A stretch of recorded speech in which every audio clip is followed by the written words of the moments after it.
Hello, everybody. My name is Todd, and welcome to the CINCILINGUA membership program. It's great to have you with me here today.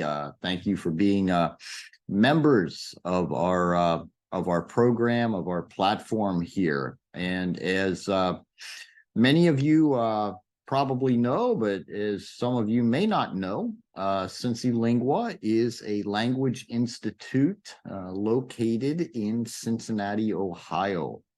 Cincinnati, Ohio is located in the Midwestern part of the United States of America. And again, it's great to have you with me here for this lesson video. And this lesson video is going to be the beginning of a series focusing on the topic of idioms and vocabulary in the news. Idioms and vocabulary in the news, or current events, or, well, not necessarily current events, but the news. Okay. And so we're just going to move right on in here to our first idiom, or our first expression here, and that is crash course. Crash course. What is a crash course? A crash course is a quick course, a fast course that is much shorter than a typical course. The idea is that it's a very intensive course, a lot of information that is packed in to a short amount of time. Okay, this is a crash course. And we have an example sentence here, and it reads, before taking the position as U.S. ambassador to Mexico, Mr. Gray took a crash course in Spanish. Before taking the position as U.S. ambassador to Mexico, Mr. Gray took a crash course in Spanish. So it was a very fast, highly accelerated, highly intensive course in Spanish that he took before taking that position as the ambassador to Mexico. Okay, crash course. And now we have an example of what we call a phrasal verb. A phrasal verb basically is a verb that is followed by a preposition, sometimes two prepositions, usually one. And this is a good example of that. To miss out, we have miss as our verb, and then we have out as our preposition. We have many, many phrasal verbs in English, and they are idioms. Okay, they are idioms. So our example here, to miss out, it means to miss an opportunity, or to fail to make use of an opportunity, So we have an example here. Fans lined up for hours before the game because they did not want to miss out on getting a ticket. Fans lined up for hours before the game because they did not want to miss out on getting a ticket. They didn't want to miss that opportunity of getting the ticket, so they were there for hours before the game. Okay, to miss out. Yeah, and now we have another expression here, to go to great lengths. To go to great lengths. Length, if you're not familiar with that word, it's a noun. Length is the noun form of our adjective long. So if something is long, it has great length. Okay, something can be long in space or in time. Okay. So the meaning of this expression is to do a lot to achieve a certain goal. Okay, to go to great lengths, to do a lot to achieve a certain goal, to make a great effort to achieve a certain goal. Okay, our sentence will demonstrate this. The police department went to great lengths to make the streets safe during the Pope's visit. The police department went to great lengths to make the streets safe during the Pope's visit. So they extended a lot of effort. They made a great effort in order to achieve this goal of making the streets safe. They went to great lengths. And just by the way, with this word lengths or singular length, don't try to pronounce the G in there.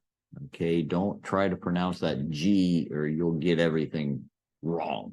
Okay, that G is silent, just length or plural lengths with the S on the end. Okay, let's see here. Now we go to this. This is I think it's humorous, funny. Fuddy-duddy. Fuddy-duddy. What does fuddy-duddy mean? Or it basically means it can be an adjective, it can be a noun. I've always used it as a noun. I don't use this much anymore, but as an adjective, it can mean out of fashion or old fashioned, not modern. As a noun, it refers to an old-fashioned person who doesn't want to change. An old-fashioned person who doesn't want to change. Very conservative, and often very stubborn, and just doesn't want to change. So, our example here: many voters feel the candidate is a fuddy-duddy because of his old-fashioned conservative views. Many voters feel the candidate is a fuddy-duddy because of his old-fashioned conservative views. So typically a fuddy-duddy is somebody who has the reputation of being maybe stubborn, very boring, and just not wanting to do anything fun. That's the reputation of a fuddy-duddy. Okay, so yeah, so in this brief lesson video, we've looked at 4 idiomatic expressions that you may find in the news. If you're reading the newspaper, if you're looking at the news online or something, you may see these expressions. We started with crash course. Crash course refers to a very fast and intense and concentrated course. Like a crash course in a foreign language or whatever. It's just a class that's very intense, very fast. And then we looked at to miss out, and I explained this is an example of what we call a phrasal verb. To miss out means to miss an opportunity, or to not or to miss an opportunity, or to miss the something that is special. So to miss out on getting tickets to the big game, or to miss out on the opportunity of getting a product at a very inexpensive price. You miss out on that. Okay, don't miss out on this great deal that we're offering. If you don't buy now, you will miss out, because this opportunity is only available for 2 more days, etc. And then we have to go to great lengths. To go to great lengths means to make to make a great effort to accomplish or to achieve a certain goal. To go to great lengths, to make an effort, to make a great effort. And then we looked at this fuddy-duddy. Fuddy-duddy can be an adjective referring to an old-fashioned way or something. His fuddy-duddy ways. I just don't understand those fuddy-duddy ways. For example, those old-fashioned, very conservative, boring, uninteresting, not fun. It can also refer to the person who has this reputation of being boring, not fun, very conservative. He or she is an old fuddy-duddy. Okay, so yeah, all right. Well, we're going to wrap this one up.